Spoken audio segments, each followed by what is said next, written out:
अस्सलाम वालेकुम मेरे ऑनलाइन बच्चों, आवाज आ रही है?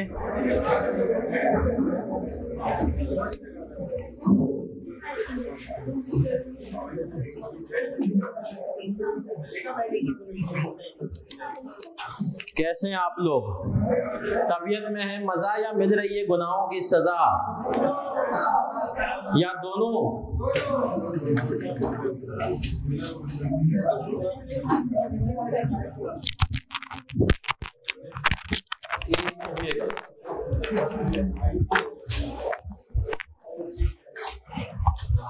के पास भाग कर जाओ, उससे पूछ सर पूछने तूने दोनों ग्रुप में लिंक भेज दी है? अभी नहीं भेजा है तो, और भेज दिया हो तो मुझे आगे कंफर्म कर क्लास में। चले सर, लेक्चर 4 आज की क्लास की इब्तिदा होगी। लेक्चर हमेशा की तरह सबसे पहले क्विकली चीजों को रिवाइज करेंगे। बहुत सारे प्यारे प्यारे बच्चों के सवाल आ रहे हैं कि सर आईएफआरएस लेना जरूरी है? नहीं, अभी नहीं। देखो, अगर फ्री फोकट में मिल रहा है ना, सीए फाइनल में जरूरी है। अब सुनना सर, आईएफआरएस जो है ना, चेंज होते रहते हैं, अपडेटेड होते रहते हैं। इंशाल्लाह आप जब सीए फाइनल में पहुंचेंगे, हो सकता है उस टाइम पे अमेंडमेंट आ जाए, नया वर्जन आ जाए। सीए फाइनल में जरूरी है, उसमें भाई इंशाल्लाह आपको मंगवाऊंगा। अभी इतने जरूरी, लेकिन सर अगर आपको फ्री में मिल रहे हैं ले लें। मैं आपको सिखा दूंगा कि कैसे उसको यूज करना है। फ्री में कैसे मिलेंगे? फ्री में आपको मिलेंगे आपके कुछ ना कुछ दोस्त अहबाब जिन्होंने लिए हुए होंगे पिछली अटेम्प्ट में, वो इंशाल्लाह पास आउट हो जाएंगे। लेकिन इस वक्त जरूरी, चले सर आईएफआरएस 8 पे आएंगे। सर आईएफआरएस 8 कब तक चलेगा? आज इंशाल्लाह ये खत्म होगा। अगली क्लास में इसका क्विज होगा, और अगली नहीं सॉरी जुम्मे को क्विज होगा इसका। अगली क्लास में इसके होमवर्क डिस्कस होंगे, और अगली क्लास में नया टॉपिक भी इंशाल्लाह शुरू होगा। सर ये टॉपिक कितना इंपॉर्टेंट है मैं आपको बता चुका हूं, अब तक 3 दफा पूछा जा चुका है। उसमें से 1 दफा हम कर चुके हैं, 1 दफा अभी और करेंगे, बाकी इंशाल्लाह आगे। क्विकली सर रिवाइज कराएं अब तक जो हमने आईएफआरएस 8 में पढ़ लिया है। आईएफआरएस 8 में हमने क्या पढ़ा है? इसको हमने कहा सबसे पहले तो इसका मकसद क्या था। यूनिलीवर को कहा गया कि जो तुम्हारे डिफरेंट ब्रांड है XYZ, उनके बारे में हमें वाज़े अल्फाज में खुल करके बताओ। ठीक है, यूनिलीवर ने कहा हम बता देते हैं। फिर 41 ब्रांड उन्होंने निकाल लिए। फिर हमने कहा 41 ब्रांड जो है उनके बारे में क्या इंफॉर्मेशन देनी है, किस किस के बारे में देनी है। उसके लिए आ गया आईएफआरएस 8 के शेयर होल्डर को बेसिकली कंपनी के अकाउंट्स का, प्रॉफिट एंड लॉस का ब्रेकअप मिलना शुरू हो, बैलेंस शीट का ब्रेकअप मिलना शुरू हो। फिर हम आ गया इससे सर हमने क्या पढ़ा था आईएफआरएस 8 के अंदर? सबसे पहले स्कोप में क्या पढ़ा था सर? ये अप्लाई होगा लिस्टेड कंपनीज और कंपनीज अबाउट टू बी। अब एक बच्चे का कल सवाल आया कि सर क्या हर कंपनी लिस्टेड नहीं होती? नहीं, प्राइवेट कंपनीज भी होती हैं, पब्लिक अनलिस्टेड भी होती हैं। सही है, सिर्फ लिस्टेड कंपनीज जिसके शेयर्स आप स्टॉक मार्केट से ले सकते हो। तो ये अप्लाई होगा लिस्टेड कंपनीज पे और companies about to be list. सही है सर। फिर हमने कहा सर ये कौन से अकाउंट्स पे अप्लाई होगा? इंटरिम और एनुअल। एनुअल साथ में एक दफा interim, first quarter, half year और लास्ट थर्ड क्वार्टर। फिर आगे बढ़े सर, हमने पढ़ा था ऑपरेटिंग। सबसे पहला काम इसने कहा कि यूनिलीवर ऑपरेटिंग सेगमेंट आइडेंटिफाई करो। यूनिलीवर ने कहा कैसे? इसने कहा जिसमें 3 बातें हो operating segment, ability to earn and दूसरा हमने कहा ड्यू बाय सीओडीएम, तीसरा discrete ability to earn and expense. इसका मतलब क्या? अपने कमाने की और अपने पैसा खर्च करने की सलाहियत हो। सही है सर। इसका मतलब है स्टार्टअप भी आ सकता है इसमें। दूसरा रिव्यू पे सीओडीएम बीओडी देखता हो, डिस्क्रीट फाइनेंशियल इंफॉर्मेशन, जिसकी अलग से फाइनेंशियल स्टेटमेंट्स कंपनी मेंटेन। अगर ये तीनों बातें हुई तो हमने कहा ऑपरेटिंग सेगमेंट। एक भी नहीं हुई तो वो याद है लैब वाला सवाल, लैब 2 ऑपरेटिंग सेगमेंट नहीं थी। सर फिर मैं मजीद आगे बढ़ा और क्या पढ़ा था मैंने, यूनिलीवर ने कहा 41 है भाई, 41 को डिस्क्लोज करने जाऊंगा पागल हो जाएंगे। तो एस्टेंट का रुको जरा, एग्रीगेट करो। एग्रीगेट किस बेसिस पे, 5 बेसिस में। उसमें सबसे पहली बेस प्रोडक्ट और सर्विस की नेचर सेम हो। दूसरी चीज प्रोडक्शन प्रोसेस सेम हो। तीसरी चीज टाइप और क्लास ऑफ कस्टमर। चौथी डिस्ट्रीब्यूशन चैनल। पांचवी हमने पढ़ा था यूनिलीवर साबुन शैम्पू नेचर सेम है, आपकी खूबसूरती के काम आते हैं। दूसरा प्रोडक्शन प्रोसेस सेम है, केमिकल की जुगलबंदी से बन जाते हैं। तीसरा डिस्ट्रीब्यूशन चैनल सेम है, यूनिलीवर इम्तियाज में बेचता है डायरेक्ट और बाकी डिस्ट्रीब्यूटर वगैरह को बेच रहा होता है, तुम पहुंचाओ गली मोहल्ले में। चौथा क्लास ऑफ इंसानों को बेच रहा है। सही है सर। पांचवा रेगुलेटरी। अब मुझे एक बात बताओ, कल को यूनिलीवर एक नया शैम्पू निकाले कुत्तों के लिए, सही है, किसके लिए भाई, कुत्ते भी लोग नहलाते हैं, कुत्तों के लिए अगर एक शैम्पू यूनिलीवर ने निकाला तो क्या उसको आप एग्रीगेट कर सकेंगे? क्यों? Class of. पांचवा रेगुलेटरी इन्वायरमेंट। और हमने कहा सर इसके लिए हमने केनिस की एग्जांपल भी दी थी, सीए सब कुछ सेम है। रेगुलेटरी इन्वायरमेंट मतलब ये नहीं कि एक ही रूल अप्लाई हो, एक ही मुल्क के रूल जरूरी नहीं है, रूल हमने कहा एक ही तरह के रूल हैं। फिर मैं आगे बढ़ा सर, आगे बढ़ते हुए मैंने क्या देखा, हमने कहा कि सर डिपोर्टेबल सेगमेंट, आपने कहा यूनिलीवर ने कहा 41 ब्रांड, स्टैंड ने कहा बढ़िया है, डिस्क्लोज करो, बोला नहीं एग्रीगेट करो। एग्रीगेट करने के बाद कितने बने थे, home care, personal care, foods and, फिर कहा कि आपने बोला इनको रिपोर्टेबल बनाओ। हमने कहा रिपोर्टेबल कैसे, तो कहा कि भैया रिपोर्टेबल में से 3 में से एक भी क्राइटेरिया पास तो रिपोर्टेबल। पहला क्राइटेरिया कि उस सेगमेंट का रेवेन्यू, सारे सेगमेंट्स के रेवेन्यू का कितना होना चाहिए, 10% या उससे ज्यादा। दूसरा उस सेगमेंट के सारे सेगमेंट के एसेट्स का 10% या उससे। तीसरा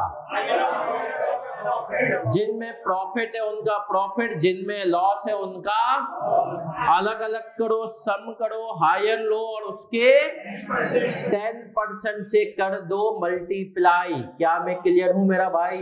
एब्सोल्यूट उसमें, और फिर एब्सोल्यूट टर्म्स में कंपेयर करो।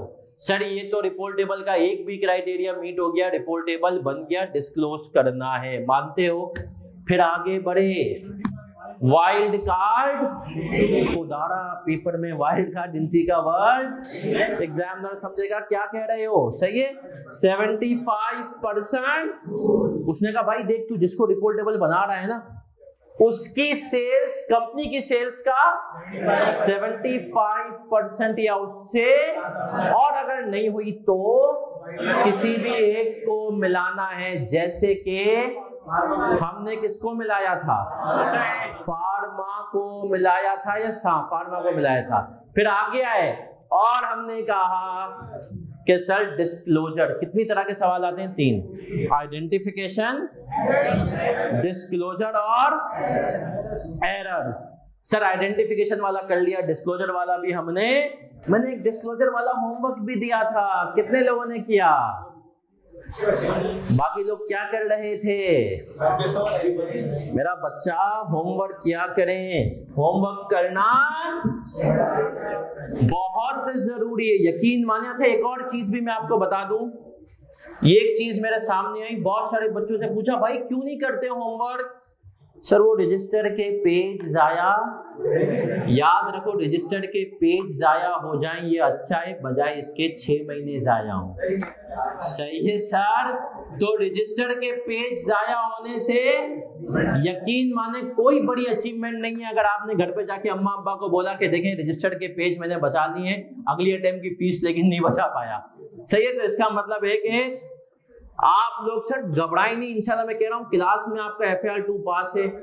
और मैं बारहा आपको ये बात कहता हूं, FAR 1 से पहले भी आसान था और बाद में भी ये सर अभी जो चेंजेस है ना उसके बावजूद भी अब तो ये और मैं IFRS 15 डाल के इसने कोई खास मुश्किल नहीं किया है, उसके बदले में वहां पे जो IAS 8 निकाला है ना, ये आप समझेंगे सर ये एक टेक्निकल चीज है ICAP। लेकिन सर बुरी खबर ये है कि आप लोगों को FAR 2 में भी IFRS, IAS 8 और EPS सब पूछे जा सकते हैं सर। ICAP ने कहा है कि भैया मैं पूछूंगा। सर क्या हो गया, आप तो चीते। अच्छा मुझे बताया होमवर्क मैंने कौन कौन से सवाल दिए थे सर? 9 वाले सवाल में रिपोर्टेबल कौन कौन से सेगमेंट है?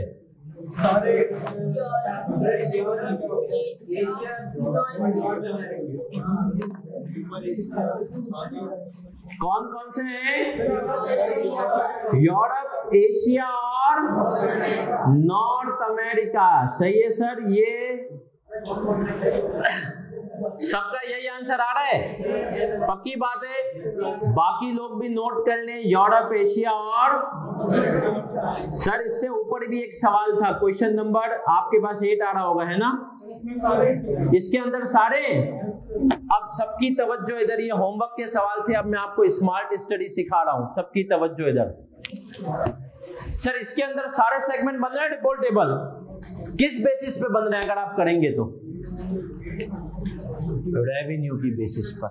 अब मुझे बताएं सबकी तवज्जो, हैंडआउट किस किस के पास नहीं है हाथ उठाए। चले सर जिनके पास हैंडआउट नहीं उनको अभी हैंडआउट भी करवा देते हैं अरेंज। सजान एक हैंडआउट दे दें बेटा। और हमने कहा सर हैंडआउट हो जाता है, मोबाइल में तो सबके पास है। हाँ देखिए मोबाइल में भी अगर आपके पास नहीं है तो फिलहाल मोबाइल से, बाकी आपको इंशाल्लाह मिल जाएगा। तो सर क्वेश्चन नंबर 8 11 मार्क्स का था। इसमें पहले क्राइटेरिया पे अगर सारे रिपोर्टेबल हो जाएं तो हम बाकी क्राइटेरिया चेक करेंगे नहीं, लेकिन अगर उसने हमसे पूछा हो ना किस बेसिस पे रिपोर्टेबल है तो चेक करने पड़ेंगे। यार इसकी जो है ना पहले ऊपर देखो, शायद फैकल्टी रूम में कुछ कॉपीज होंगी, साथ नहीं है ना तो यासीन भाई को बोलिए इसकी 20 कॉपीज कर, ठीक है? कोई मसला, सिर्फ नाम ही लिखा है ना, कुछ और तो नहीं लिखा तूने? सही है। अरे एक दफा ऐसा हुआ, कॉपी वॉपी गई और उसमें मैं पागल हूँ ये वो, तब अब एक मैंने कॉपी करवा दी।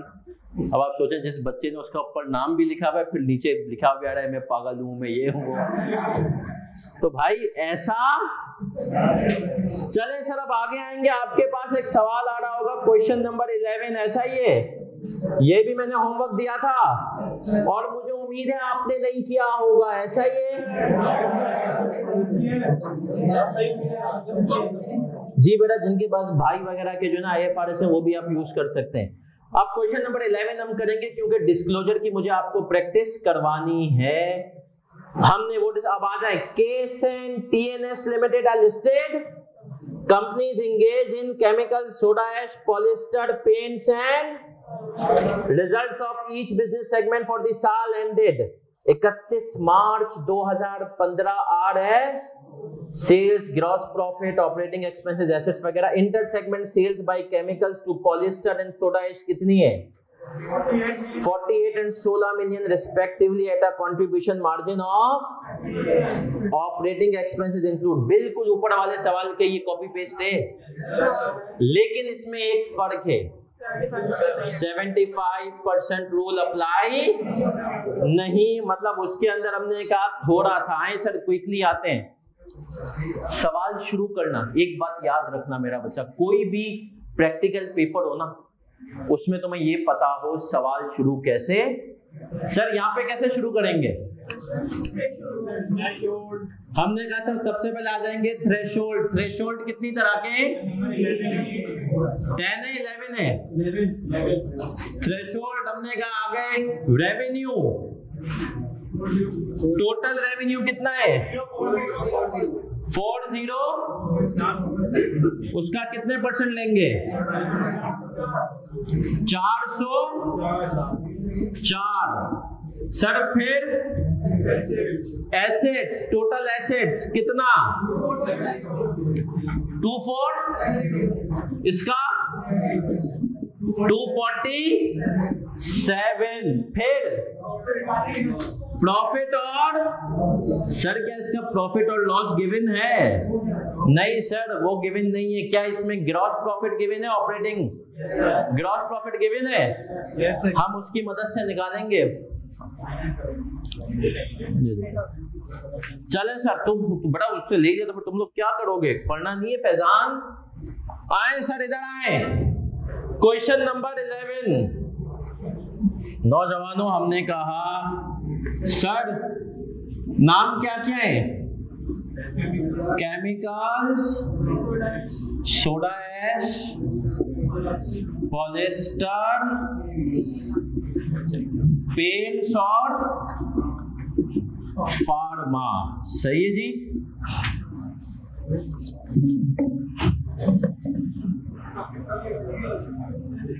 हमने कहा सर ऑपरेटिंग प्रॉफिट, मैंने पिछली क्लास में बताया था ना कि आप पेपर में क्या गलती करते हैं? ग्रॉस प्रॉफिट फिर ऑपरेटिंग एक्सपेंसेस माइनस करते हैं, यहां पर टाइम आउट हो जाता है। आपने formula gross profit minus expenses. चलें जी केमिकल्स का कितना आ रहा है? 1437। Sir soda ash 93, polyester 227, 144, 38, total 1939। क्या यहाँ पे किसी का लॉस है?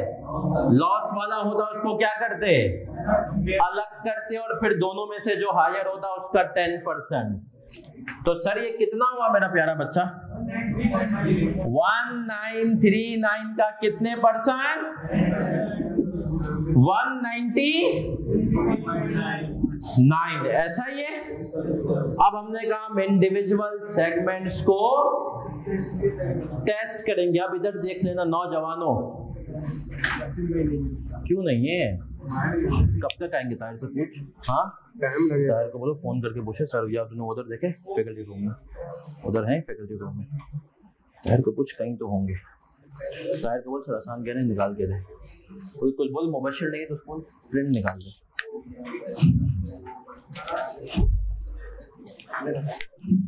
चले सर अब इधर देख लें। अच्छा अब एक और चीज मेरा बच्चा कॉपी नहीं, एक मिनट सब इधर आ।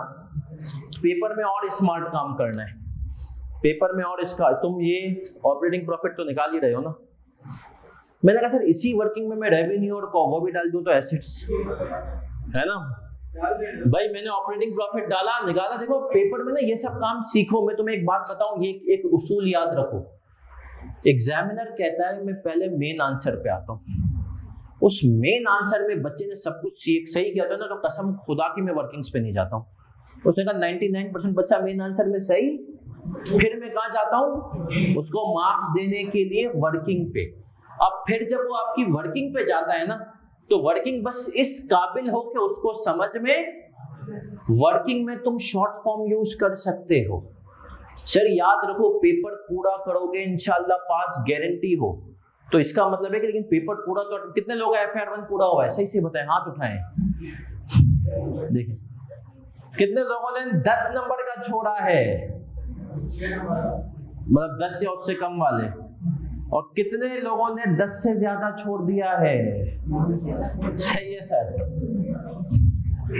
कोई है ऐसा जिसने 30 या उससे ज्यादा छोड़ा हो? अच्छा वैसे मैं आपको एक बात बताऊं कि सर 30 या उससे ज्यादा, एक बच्चे ने भी शायद पता नहीं इस क्लास में कहा था, उस दिन चैट में बोला सर मैंने 64 का किया था। मैं समझा नहीं निकलेगा, और निकल कभी कभी ICAP जो है ना। चले सर आता है रेवेन्यू 3000, ये कितना आ गया? 300, 400, 220, 120 एसेट्स, 1500, 500, 300, 160 और 10। अब इधर देख लेना सर, क्या ये सवाल आइडेंटिफिकेशन वाला सवाल है? नहीं। तो ये सवाल किसका है? डिस्क्लोजर का। तो आइडेंटिफिकेशन वाली चीज यहाँ पे एक तरह से वर्किंग है ना। तो अब आपने कहा कि भैया मैं यहाँ पे लिखूंगा रिपोर्टेबल, पहले पे आया रेवेन्यू कितना है? 400। तो रेवेन्यू की बेस पे केमिकल है, तो हमने कहा भैया तू रेवेन्यू की बेस पे है। और कोई भी एसिड्स 247, सोडा ऐश, और हमने कहा ये भी एसिड्स की बेस पे, ये भी एसिड्स की बेस पे, और बाकी दो प्रॉफिट। हमने कहा केमिकल्स और पॉलिस्टर। हमने कहा कि सर प्रॉफिट है 193.9, तो हमने कहा केमिकल्स और पॉलिस्टर इसमें भी है, तो इसका मतलब है अफेक्टिवली हमारे पास 3 है। मानते हो? अब हमें देखना है 75% रूल कंप्लाई हो रहा है या सर 75% रूल क्या था? External sales of reportable segments, external sales of RS reportable segments, और total external sales multiply by. तो अब आपने कहा सर रिपोर्टेबल सेगमेंट्स की सेल्स कितनी है? 3976, 36। इसमें माइनस करूंगा कुछ या हुआ हुआ है ऑलरेडी? हुआ हुआ है सर। इंटरनल सेल्स कितनी थी? 60। टोटल सेल्स मुझे बताएं बगैर एक्सक्लूड किए। दिस 40। अच्छा सॉरी, हम पहले ये लिखें, ये करें टोटल 3700। भाई इन तीनों की सेल जाएंगे ना, रेवेन्यू वाला कॉलम ये। हम हमेशा वो करते हैं, हमने प्रॉफिट को यहाँ पे कर दिया, सही है इस दफा। माइनस 64 इंटरनल कहलाए कितनी? 48 और डिवाइड कर देंगे टोटल सेल्स कितनी है? 4040 माइनस 64 इंटू कितना हुआ? 91.4। सर क्या मैं यहां तक क्लियर हूं? पहला काम थ्रेशोल्ड, थ्रेशोल्ड से रिपोर्टेबल, रिपोर्टेबल के बाद 75% रूल, यहां तक हो जाएगा। फिर क्या करेंगे सर? फिर हम आ जाएंगे डिस्क्लोजर पे। हमें पता चल गया कौन कौन से सेगमेंट्स हैं।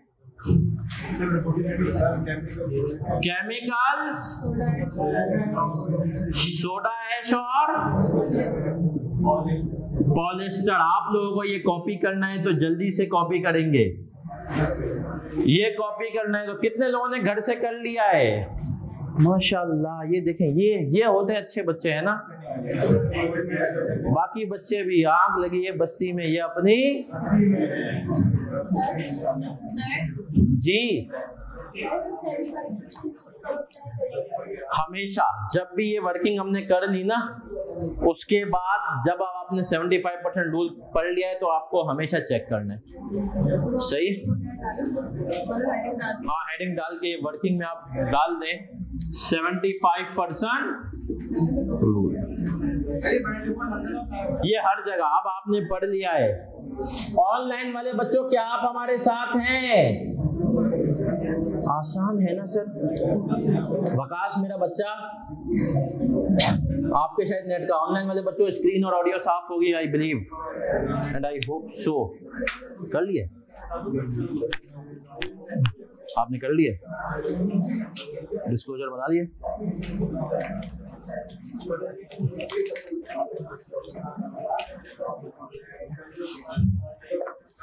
ये जल्दी से कॉपी करें।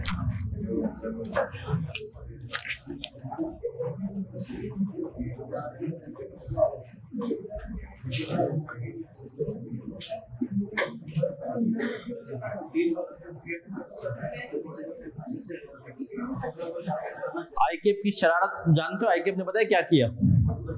8 नंबर का सवाल दिया, डिस्क्लोजर बनावा, बोला इसमें गलतियां बता। इसका मतलब है देखो, डिस्क्लोजर डायरेक्ट बनवा भी सकता है या बोले यार बना दिए। और पिछली अटेम्प्ट में यही हरकत उसने की FAR 2 में फाइनल अकाउंट्स के साथ। डिस्क्लोजर बना दिया, बोला गलतियां बता। तो आई कैप अब तेज हो रहा है, सही है। अब इस किस्म का जब सवाल आएगा ना कि गलतियां बता, वहां पे आपको स्टैंडर्ड काम आएगा।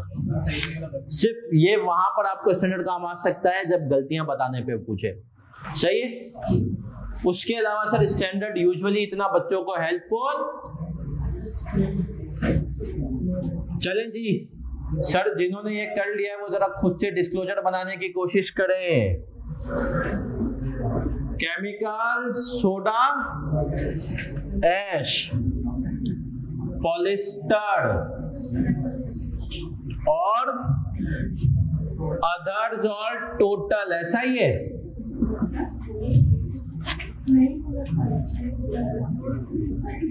रेवेन्यू फ्रॉम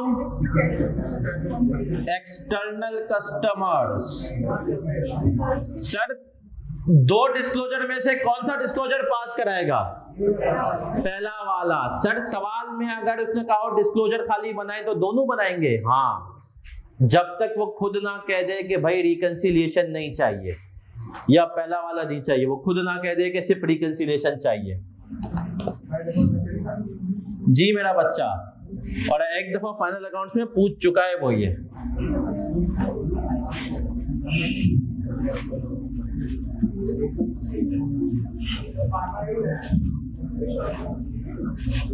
ओहो, अदर्स में आ गया ना बेटा फार्मा, और वो फार्मा और पेंट। सर पहला डिस्क्लोजर क्विकली सवाल से उठाया, रेवेन्यू फ्रॉम एक्सटर्नल, जो रिपोर्टेबल थे केमिकल सोडा ऐश पॉलिस्टर उनको अलग शो किया, बाकी दो को कितना हो गया 3976। फिर हमने कहा revenue from internal customers. Internal customers कौन होते हैं? दूसरा डिपार्टमेंट, याद है ना कॉन्सेप्ट दिया था पहली क्लास में, सुजुकी का इंजन डिपार्टमेंट असेंबली डिपार्टमेंट को इंजन बना बना के बेच रहा है, वो इंटरनल कस्टमर है। 64। सर टोटल कितना हुआ? 3300, 400 और 340, 4040 टोटल आ गया रेवेन्यू। फिर क्या शो करेंगे? Other material info. सर उसके अंदर क्या चीजें आएंगी? ऑपरेटिंग एक्सपेंसेस कितना? 63, फिर 57, फिर 28 में फार्मा और पेंट्स दोनों शामिल है, इनका टोटल है 171। फिर ऑपरेटिंग प्रॉफिट 1437, 93, 227, 182, 182 थे टोटल 1939। एसेट्स पे आए, कितने हुए? 1500, 500, 300, 170, 24। लाइबिलिटीज भी सवाल में ही गिवन है। इसका मतलब है सर पहले डिस्क्लोजर में कुछ भी नहीं करना, सब कुछ सवाल में। यस, यही तो आपको पास कराएगा। 8 में का आएगा तो 3 नंबर इसके होंगे।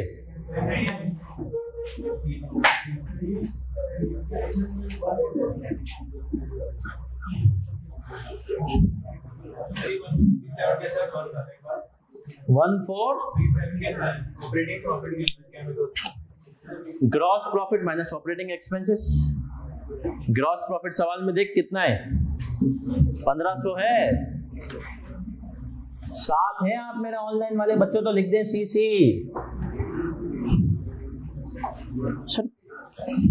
अच्छा दूसरा वाला तो खुद बना लो, क्यों सुस्ती हो रही है? सर दूसरा तो मैं हेडिंग डाल देता हूँ, लेकिन तुम मतलब इतनी सुस्ती अच्छी बात थोड़ी है। कहाँ लेकर के जाओगे भाई इस कदर दिमाग और एनर्जी को, है ना? मैच देख रहे हो सर, हमें कौन सा, हमें बेटा दोनों बनाने, डिस्पोजर का कोई मेथड नहीं है। तुम लोगों का भी कह रहा हूँ डिसीजन पेंडिंग है आईकेप की कोर्ट में। मैं बता दूं आप इस दफा आईकेप कॉपीज बहुत जल्दी जल्दी चेक कर रहे हैं। सही करेगा, सही है। वीकेंड पे जो है ना प्रोफेशनल्स मौजूद होते हैं आईकेप में। नहीं, आप टीचर्स को कभी भी इस किस्म के काम, वीकेंड पे जो है ना प्रोफेशनल्स मौजूद होते हैं आईकेप में।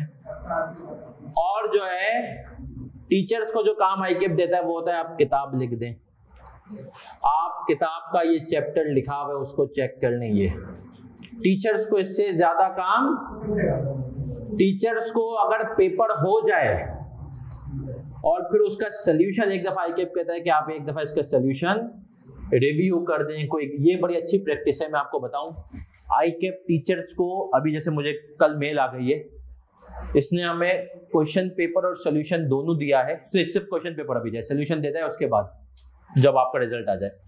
क्वेश्चन पेपर दिया और हमसे डिटेल्ड फीडबैक पूछा है कि आप बता दें किसी में कोई सवाल में एरर है, कुछ मसला है। तो FAR 2 के अंदर तो मैंने इनको एक दफा एक चीज हाईलाइट की है, वो एक्सचेंज वाले केस में मैंने कहा कि यार देखो इस सवाल में आपने ये चीज क्लियर, तो आईकेप उसको एक्नॉलेज करता है ताकि बोलते हैं अगली दफा हम ख्याल कर रखें। एक और चीज मैंने आईकेप को सजेस्ट की है जो कि मुझे यकीन है कभी ऐसा अल्लाह करे हो जाए, वो ये है कि मैंने कहा फेल होने वाले बच्चों को तुम नंबर तो देते हो, क्या ही अच्छा हो सवाल के हिसाब से नंबर बता दो कि किस सवाल में तुम्हारे कितने नंबर आए, उससे बच्चा ये आइडेंटिफाई कर पाएगा कि मेरा ये टॉपिक वीक है। सही, ये मसाइल हैं। और एक और चीज, CA फाइनल में आईकेप एक काम कर रहा है, आप लोगों ने भी शायद पिछले बार शुरू किया था कि जो फेल होने वाले बच्चों का था ना कॉपीज आप अपनी असेस करवाएं। उसमें ये होता है कि आप पास नहीं होंगे, ये तो मुझसे कसम ले लें। आज तक किसी भी बच्चे को ये नहीं करेगा आईकेप कि तू पहले फेल था, रीचेकिंग के बाद पास हुआ। एक दफा ऐसा हो गया तो भाई बच्चों का तो एतमाद ही उठ गया ना।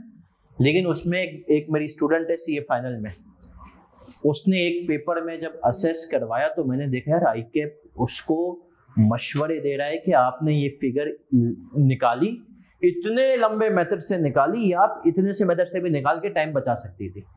मैं आप लोगों के साथ शेयर करूंगा इंशाल्लाह कि यार वो प्रॉपर डिटेल्ड आईकेप ने एक एक सवाल के ऊपर कमेंट किया है, क्वेश्चन वाइज फीडबैक कि ये फिगर तुम गलत निकाल रहे हो, ये फिगर निकाली तो सही है लेकिन इतने लंबे तरीके से क्यों निकाल रहे हो, वो बता रहा है। लेकिन मसला ये है कि हम बस आईकेप की बुराइयां देखते हैं ना। वैसे वैसे बढ़ाई नहीं बढ़ाई इस दफा आईकेप ने, आईकेप ने बढ़ाई नहीं बढ़ाई ये बता। आईकेप के अभी तो आए एग्जामिनेशन फॉर्म, तुम लोग तो नहीं आए ना, अभी तो बहुत टाइम है, अभी तो पहले रिजल्ट आएगा। चले सर अब आगे आएंगे। दूसरा डिस्क्लोजर हमारे पास कौन सा होता है? Reconciliation 15.1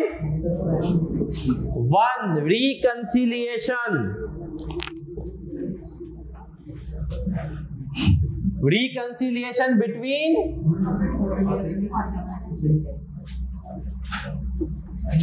between operating segment and financial statements। चले सर अब हम इसमें क्या करते हैं, रिपोर्टेबल सेगमेंट का एक कॉलम, नॉन रिपोर्टेबल का, रिपोर्टेबल सेगमेंट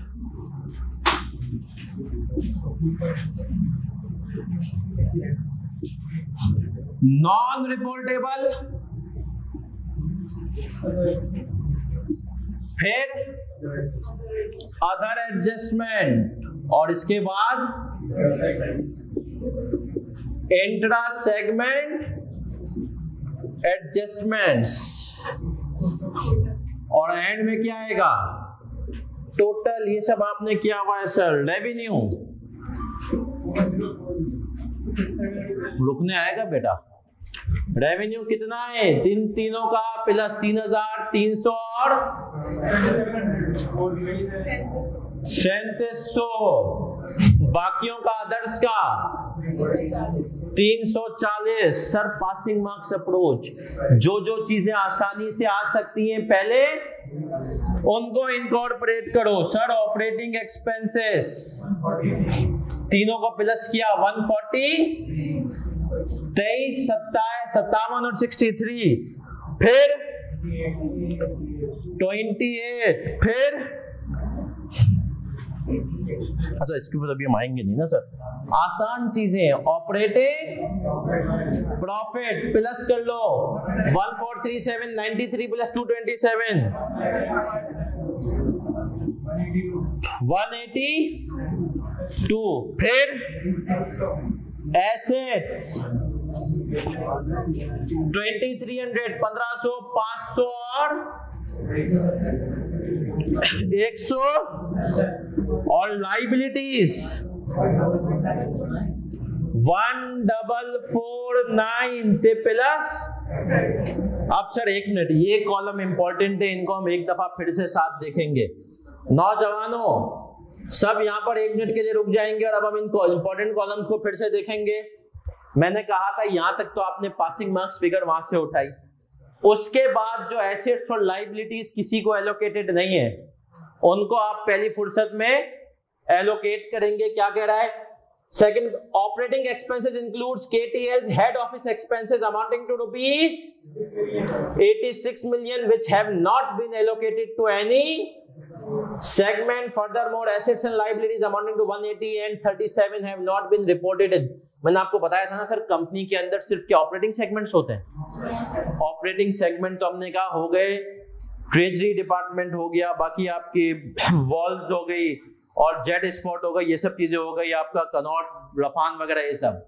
लेकिन यूनिलीवर ने कहा हमारा HR डिपार्टमेंट भी तो है जो कमाता कुछ भी नहीं है लेकिन खर्चे ही हैं। फाइनेंशियल रिपोर्टिंग है, कमाता कुछ ही नहीं, खर्चे ही हैं। अब इनके खर्चे भी हैं और आप लोगों को यूनिलीवर ने एसेट्स भी दिए हुए हैं, लैपटॉप दिया हुआ है, फाइनेंस की अपनी एक फोटोकॉपी मशीन है, वो कहां होगी अब हम याद रखना। इस डिस्क्लोजर का मकसद होता है ऑपरेटिंग सेगमेंट की हमें बता दे डिटेल्स। इसका मतलब क्या होता है, ये कॉलम किससे टाई होगा, फाइनेंशियल स्टेटमेंट्स, P&L और। तो अब इसको टाई करने के लिए हमसे कहा गया कि आप चीजें डालें। पहले इसने कहा देखो ये तो ऑपरेटिंग सेगमेंट्स के, ऑपरेटिंग सेगमेंट्स के अलावा जो कंपनी में बाकी डिपार्टमेंट्स हैं उनके एसेट्स कितने के, 180 और उनकी लाइबिलिटी 37। हमने कहा ये अहमद काम कर रहा है यूनिलीवर के फाइनेंस डिपार्टमेंट में, इसकी सैलरी अभी पे नहीं हुई, वो आ जाएगी लाइबिलिटीज में, ठीक है सर। फिर इसने क्या कहा हमसे, चिल्ला के इसने हमसे कहा कि भैया कुछ एक्सपेंसेस भी ऐसे हैं जो अभी तक हमने रिकॉर्ड मतलब सेगमेंट्स में नहीं आ रहे। वही बात फाइनेंस की, इनकी सैलरी 86 से एक्सपेंस बढ़ जाएंगे, एक्सपेंस बढ़ेगा तो इसका दूसरा इंपैक्ट किस पे जाता है, क्यों जाता है, क्योंकि सर ये प्रॉफिट भी सेगमेंट का है। इनको प्लस कर दूंगा तो आंसर P&L से माइनस नहीं होगा, टाई नहीं करेगा, क्यों, क्योंकि P&L में 86 के एक्सपेंसेस भी माइनस हुए हैं। तो ये आ गया, ये कॉलम हमारा खत्म हुआ। फिर आऊंगा सर इंटर सेगमेंट सेल्स हैं, वो कितनी है,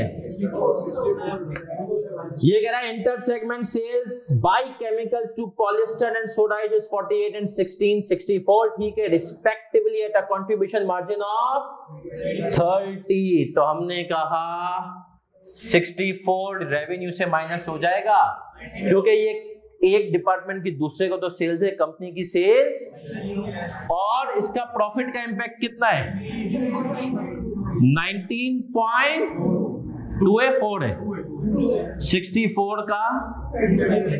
अब एक और चीज सर, खुदारा इसकी पूरी वर्किंग नहीं बताओ, आईकेप के सॉल्यूशन खोल के देखो, कोई स्टेरिक मार के टाइम बचाना है सर। आ जाए आप टोटल बताएं, हमारे पास हुआ है 3976 257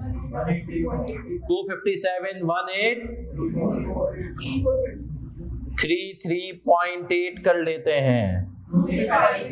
ते हो गई चीजें सर। अब आओ, अब गलतियां बताओगे, है ना। आईकिप ने कहा मैंने बना के दे दी, अब तू गलतियां बता। 8 नंबर का सवाल है, इसका मतलब है कितनी गलतियां बतानी है। ये सवाल नहीं, जिन्होंने ये सवाल कर लिया है वो आएंगे आखिरी के पेजेस पर और उनको नजर आएगा most probably second last page पे, रोशनी लिमिटेड ऑटम 20, आपकी अटेम्प्ट से 2 साल पहले वाला सवाल।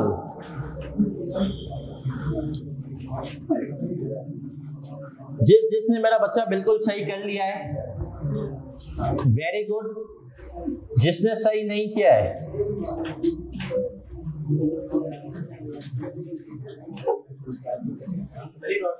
जी रोशनी लिमिटेड। अच्छा 1 मिनट, ऑनलाइन वाले बच्चों आपको भी शो किया जा रहा है रोशनी लिमिटेड।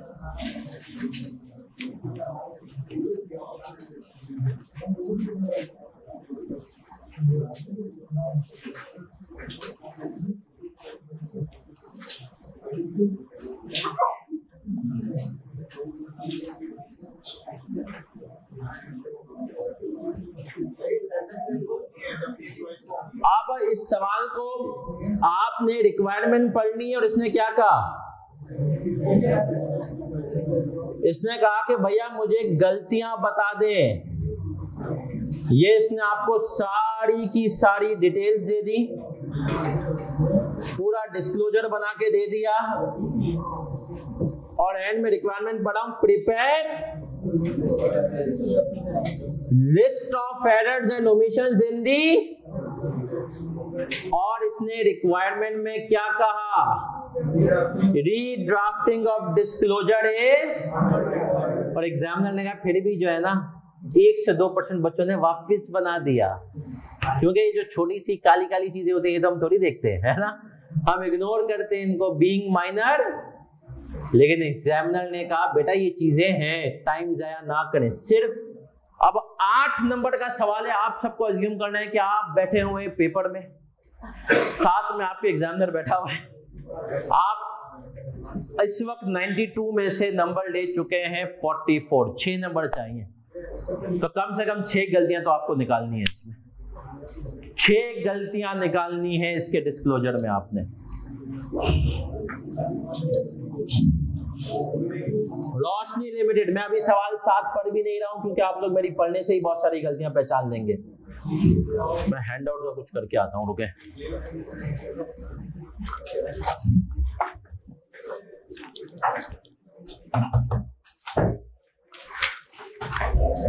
इसको करने के लिए मेरा बच्चा टाइम बाउंड, आपके पास 10 मिनट है, कोशिश करें सब 8 गलतियां निकालें, 8 गलतियां डिस्क्लोजर। समरी वाले उससे भी आप लोग जो है ना हेल्प ले सकते हैं, जिनके पास हैंड आउट नहीं है, मोबाइल से देखने में मसला है, वो आगे पीछे वाले पड़ोसियों से भी मांग सकते हैं। पड़ोसी ये सोच के मदद करें कि पेपर में किसकी मदद मिलेगी, फरिश्तों की। जी मेरा बच्चा डन एंड डस्टेड या ओनली डस्टेड, कितनी गलतियां निकली, कितनी, 3। अच्छा ये बताओ 75% रूल चेक किया, वो भी तो एक गलती है। 75% रूल भी कंप्लाई नहीं हो रहा। अब आपको इसकी गलतियां भाई देखो, सबसे पहले तो इसने रिकंसिलिएशन वाला फॉर्मेट ही नहीं दिखाया है ना जी, कि रिकंसिलिएशन क्या है, ये है। अब इसकी गलतियां आप लोग लिखना शुरू करेंगे और हम इसको देखें ड्राफ्ट कैसे करेंगे जब भी इस किस्म का सवाल आएगा। और बहुत सारे बच्चों ने ना, और मैंने कहा भी था डिस्क्लोजर वाला पढ़ लो, उसने कहा था कि बेटा जब ज्योग्राफिकल लोकेशंस अलग होंगी उसको अलग डिस्क्लोज करना है। एक कस्टमर को 10% से ज्यादा की सेल कर लो, ये सब बातें अभी लिखेंगे, लेकिन पहले तो इजी पॉइंट्स आ जाए। सर सबसे पहले जब भी इस किस्म का सवाल आएगा, पहले आप लोग ये नोट कर लें इसको लिखना कैसे होगा। अब आप देखें बड़े हैं, तो अब आप लोगों को थोड़ी सी चीजें सीखें। देखें आईकेप कहते हैं भाई ये फॉर्मेलिटी छोड़, सीधा मुद्दे की बात पे आ। तो अब वैसे आप चाहें तो लिख सकते हैं following are the errors and omissions, ये लिख के नीचे आप बता सकते हैं। लेकिन आईकेप कहता है भाई तू ये भी, मुझे पता है मैंने क्या पूछा है ना, तो आंसर शुरू कर इसका 1, सही है। सब क्या करेगा, और उसमें भी कोशिश करें उस तरह के अल्फाज करें कि जो है आईकेप को जो है ना लगे कि जो है ना कि मतलब बात भी समझ में आ जाए और टाइम भी। अब जैसे आप कह दें internal sales have not been disclosed, internal sales have not been, ये आपने इसको पहली गलती बता के पहला मार्क्स ले लिया। Internal sales have not been disclosed, ये आपने पहली गलती बताई, पहला मार्क्स उठा लिया, सही है। इस तरीके से सर अल्फाज कम लगे, वक्त कम है, मुकाबला, तो पहली गलती लिख ली, internal sales have not been disclosed. ठीक है मेरा बच्चा, अब आ गया है सर। अब अगली गलती हमें इसको बतानी है। अब अगली गलतियां क्या बताएंगे सर? हमने कहा segment wise liabilities have not been disclosed. अगले पॉइंट 2 लिखें, segment wise liabilities have not been disclosed.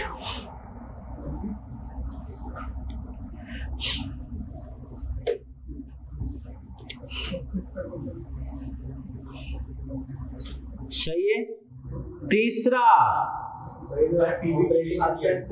Total assets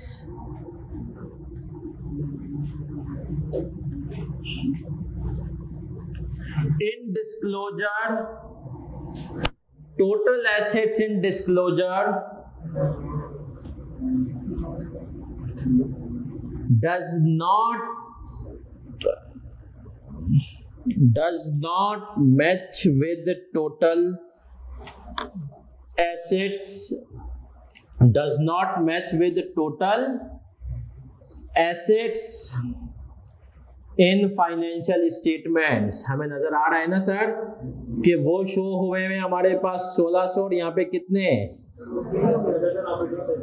नहीं तो अभी वही तो आ रहे हैं। ये तो हमने गलती तो बतानी है ना। देखो हम ये अज्यूम कर रहे हैं भाई ये तूने सपोज कर दोनों साथ भी बना दिए, फिर भी तो ये गलतियां, तो अब हम एक एक गलती को अलग अलग 8 गलतियां निकालनी है। अब आप लिखेंगे कितनी गलतियां हो गई, सही है। Total assets does not match with assets with financial statements. जी बेटा, तो उसमें रिकंसिलिएशन आना भी आएंगे ना, लेकिन हम ये नहीं बोलेंगे कि रिकंसिलिएशन वाला डिस्क्लोजर नहीं बनाया। हम उसके एक एक पॉइंट बताएंगे अलग अलग। हमें 8 पे जाना है ना सर। अब आप डालेंगे एसेट्स अपना liabilities, assets and expenses of other than operating segments. Liabilities, assets and expenses of other than operating segments have not been disclosed. Liabilities, assets and expenses of other than operating segments have not been disclosed. अब मुझे बताएं सवाल को देख करके sir क्या 75% rule comply हो रहा है? नहीं सर, अगर आप देखेंगे तो जिनको इसने कहा है रिपोर्टेबल सेगमेंट, स्पिनिंग और वीविंग, इनकी सेल्स कितनी है 1010 प्लस 560 और टोटल सेल्स कितनी है 2530। तो आपने कहा 10 प्लस 560 डिवाइडेड बाई 25 इंटू 100। हमने तो पढ़ा है ना 7, तो कितना बन रहा है? तो अब आपको बताना है कि 75% रूल भी कंप्लाई नहीं हो रहा। आप इसका लिखें, reportable segments Reportable segment sales is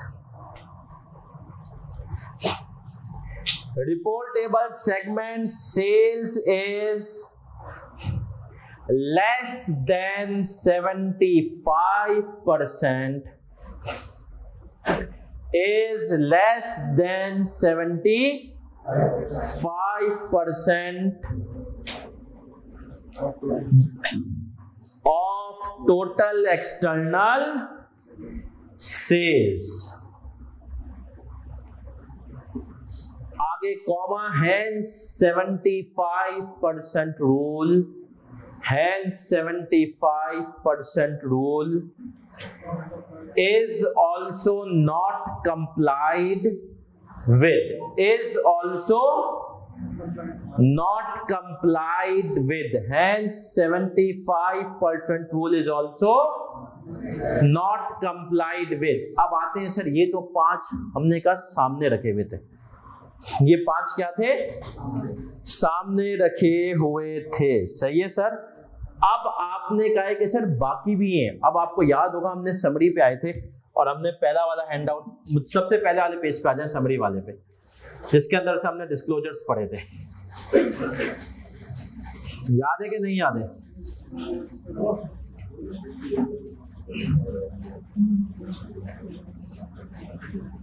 आए सर, अगर आप डिस्क्लोजर्स वाले उस पे आएंगे और आप अगर गौर से पढ़ेंगे तो ये आदमी क्या कह रहा है हमसे चिल्ला चिल्ला के?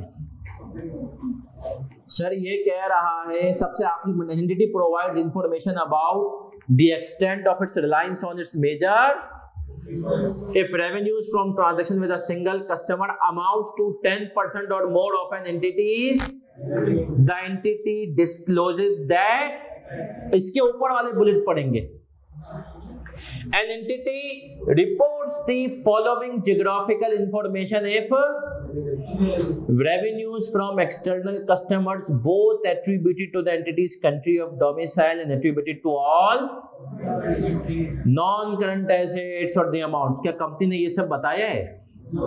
नहीं सर, ये सब भी नहीं बताए हैं। तो इसका मतलब ये है कि कंपनी को यहाँ पर भी टाइट करना है। तो आए मेरा बच्चा, अब आप देखें क्या इसने हमें चिल्ला चिल्ला के कुछ बातें बताई हैं। पहला पैराग्राफ पढ़ते हैं। Roshni is a listed company engage in manufacturing of textile products. RN generates 30% of its revenue from geographical location, है ना जी। हमने कहा एक्सपोर्ट है मिडिल ईस्ट, उसके बारे में नहीं बता रहा। Out of which 60% are made to only one customer, Hakim limited. अब आप 30% का ले, 60% कितना हुआ? 18%, है ना जी। इसने कहा 30% हम जाते हैं मल्टीप्लाई बाई 30% एक्सपोर्ट करो, उस एक्सपोर्ट का 60% किसको है? हकीम भैया को। तो 18%, तो ये 2 नॉन कंप्लायंस आ गई। एक तो आपने 10% और मेजर कस्टमर को डिस्क्लोज नहीं किया अलग से, दूसरा सही है। तो आप लिखें अपने पास sales to Hakim limited is 18% of total sales. Sales to Hakim limited is 18% of total sales.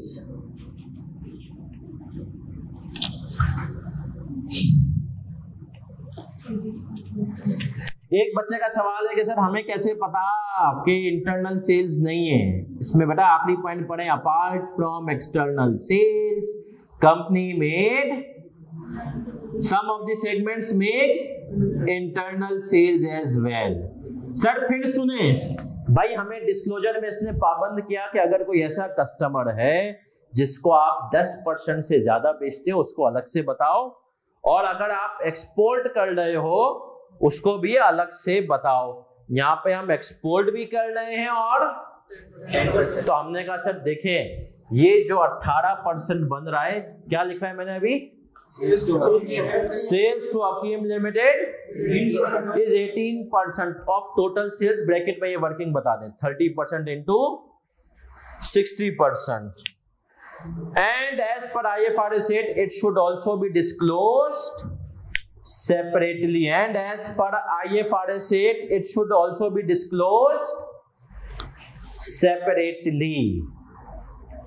IFRS 8 कहता है कि इसको सेपरेटली डिस्क्लोज करना जरूरी है, आप पे फर्ज है, and as per IFRS 8 it should also be disclosed separately. फिर आए अगला point, IFRS 8 also required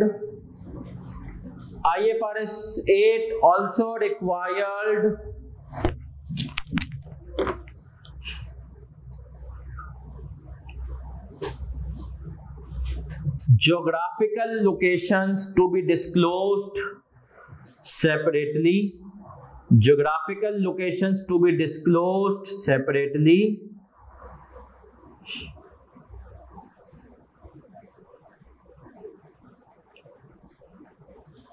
But geographical locations to be disclosed separately, but sales to Mid East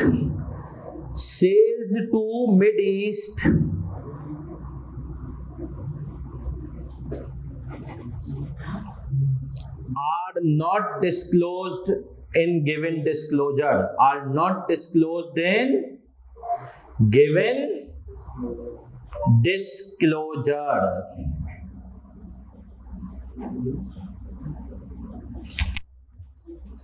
चले सर, कितनी गलतियां हो गई?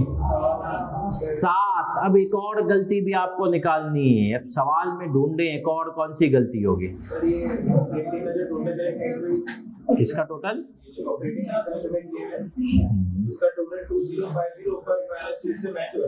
हाँ, तो लेकिन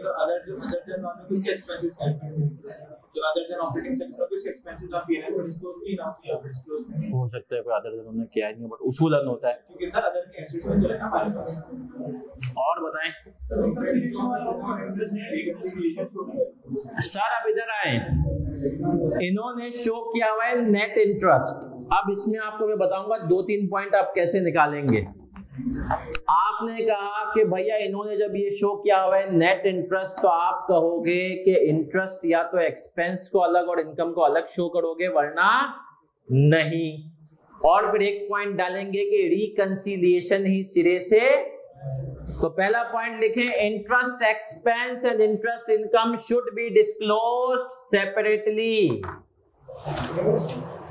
Interest income and interest expense should be disclosed separately.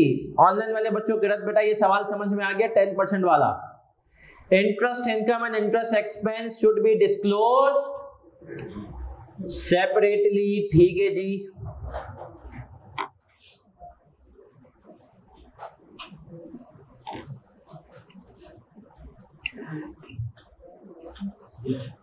और अगला एक और पॉइंट लिखें, item by items reconciliation with financial statement, item by item reconciliation with financial statements is not made. Sir कितने पॉइंट्स कर लिए आपने? अब सर एक बच्चे का सवाल आया है कि टोटल तो देखे ना ऑपरेटिंग एक्सपेंसेस का टाइप करना है, तो वही तो कहना है, हो सकता है इसने टोटल शो कर दिया हो, कॉलम वही डाल दिया हो, लेकिन उसको एलिमिनेशन वाला कॉलम नहीं दिया हो या एलिमिनेशन वाली चीजों का ही मिक्सअप कर दिया हो। ठीक है, देखिए इसने 8 कहे थे, हमने कहा 8 आ गए। अब आते हैं एग्जामिनर भैया ने इस पेपर में क्या कमेंट किए उसकी तरफ आ जाएं। कितने % बच्चों ने पासिंग मार्क्स लिए थे? 35।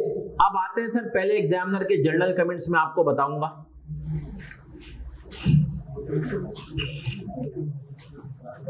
आए सर, तैयार है मेरा बच्चा? ये आदमी हमसे चिल्ला चिल्ला के कह रहा है overall passing ratio of 34% is consistent with the last result of 30%। इसने कहा देखो भैया 34% सही है। Examinees performed well in section A comprising of short question, but the performance in section B was disappointing. Poor performance in these questions were mainly due to the fact that such variations had not been examined previously. मैंने आपको बताया इसमें अभी तक कौन सी चीज के ऊपर इसने टेढ़ापन नहीं किया है, एग्रीगेशन क्राइटेरिया, और दूसरा 75% रूल वाले सवाल को इसमें यूं टेस्ट किया है, वैसे कहीं अप्लाई। तो ये दो चीजें तो याद रखें, एग्रीगेशन क्राइटेरिया की कभी भी आमद है, ये चीजें अब हमें पता होंगी ना तो हम इस पे फोकस करेंगे। सर इनके सवालात नहीं करेंगे ना, क्विज होमवर्क, थोड़ा दिमाग आपका लगेगा ना। Although examinees are using past papers as a key element for their exam preparation, they should remember topics, subtopics not covered in past papers are also। इसने कहा बेटा सिर्फ पास्ट पेपर करके नहीं आना, वो चीजें करके आना जो अब तक, तभी मैंने कहा ना एज अ टीचर मुझे पता है कि इसने क्या चीजें नहीं पूछी हैं, तो मैं आपको हर टॉपिक में मार्क कराऊंगा भाई ये चीज नहीं पूछी है। अब आते, examinees generally secured good marks in 2 or 3 questions but failed to obtain reasonable marks in, there were 23% examinees who were just short of 9 odd and could have easily obtained them if they covered all areas of the।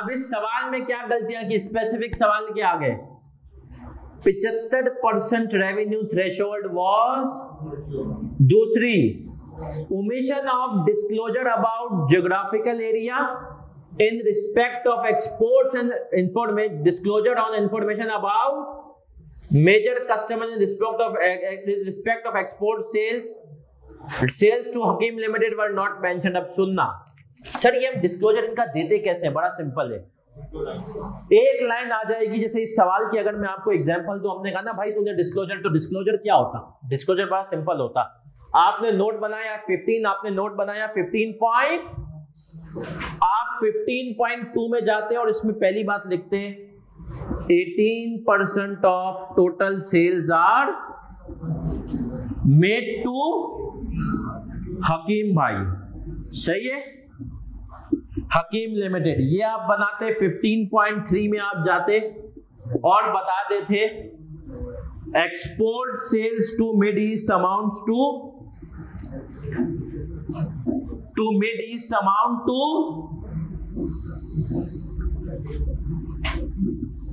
कितने percent, 30% of total sales. क्या मैं यहां तक clear हूं मेरा बच्चा? Sir बस क्या इतना ही डिस्क्लोजर देना था इन दोनों का? यस, अगर कंपनी ये लाइन लिख देती तो हम कहते हैं भाई इसका पर्पस क्या है, शेयर होल्डर को बता दो कि जो तुम 100 रुपए कमा रहे हो उसमें से 18 रुपए तो हकीम दे रहा है, हकीम गायब हुआ तो 18 रुपए की सेल्स क्या हो गई। इसी तरीके से एक्सपोर्ट मिड ईस्ट को आपने छेड़ दिया तो कम, आपके मुल्क में इमरान खान ने पंगा ले लिया या जो भी अभी अगर कोई और आता है तो आपके 30%।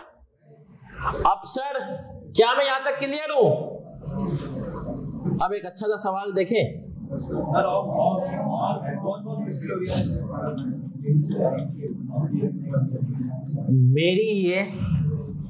मेरा ये तुझे मशवरा है, नहीं बल्कि चलो यार छोड़े, फिर आऊंगा कभी, शेर सुना दो इसके ऊपर।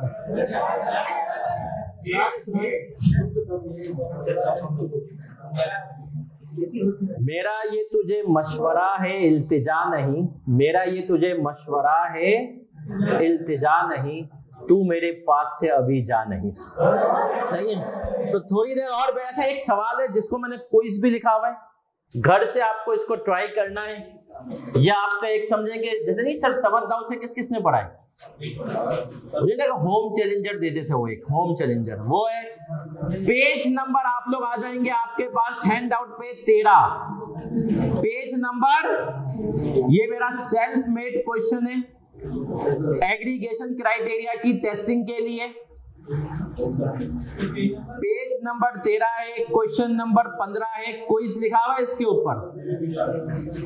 Hasan Khanani limited a large business own several businesses following are relevant details for the साल एंडेड 31 दिसंबर 2019।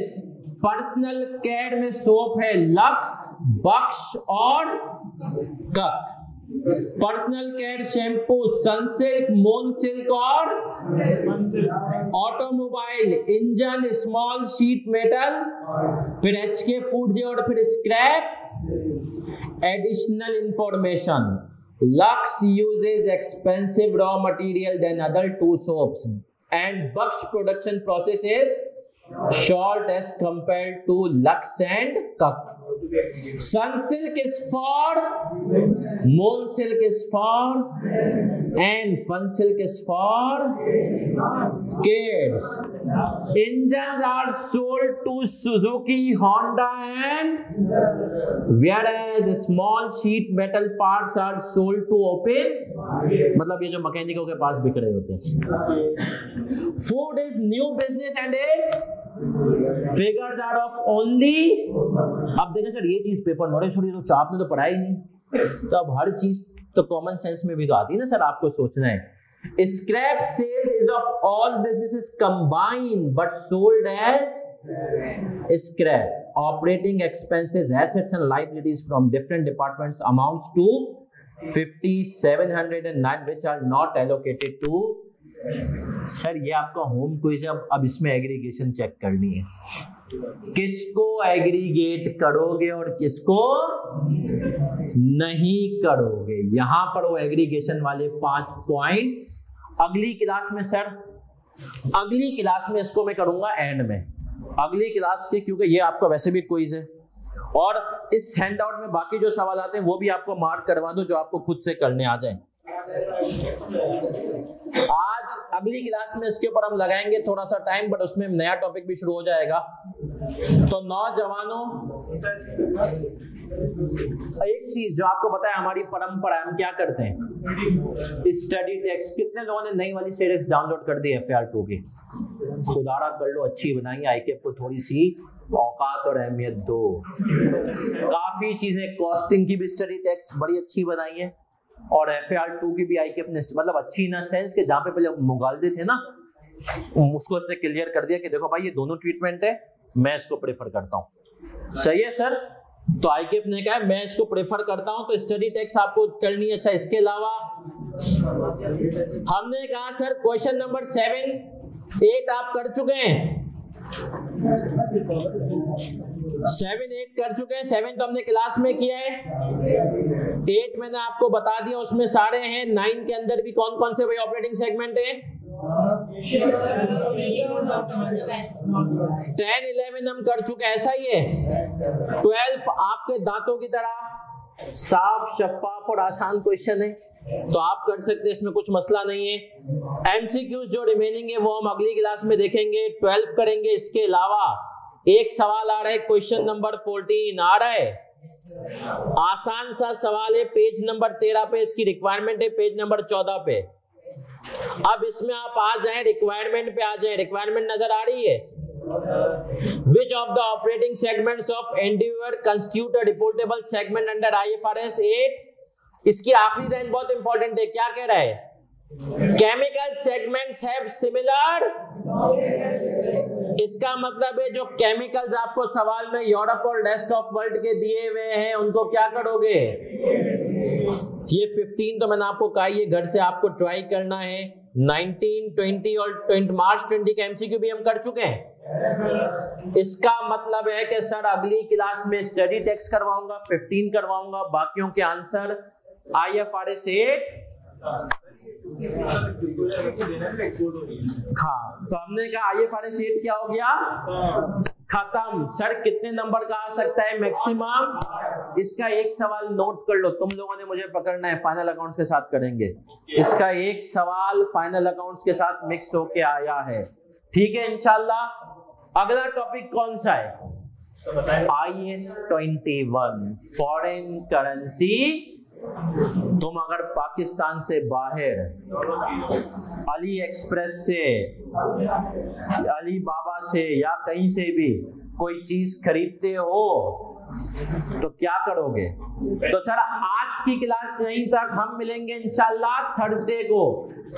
क्वेश्चन 15 सबने लाजमी घर से करना है और इसका एक क्विज होगा, क्लास क्विज फ्राइडे को, थर्सडे को नहीं रखूंगा। कब रखूंगा? तो हम मिल रहे हैं इंशाल्लाह थर्सडे को। अपना ख्याल रखिएगा, दुआ में याद रखिएगा मेरा बच्चा। अल्लाह हाफिज।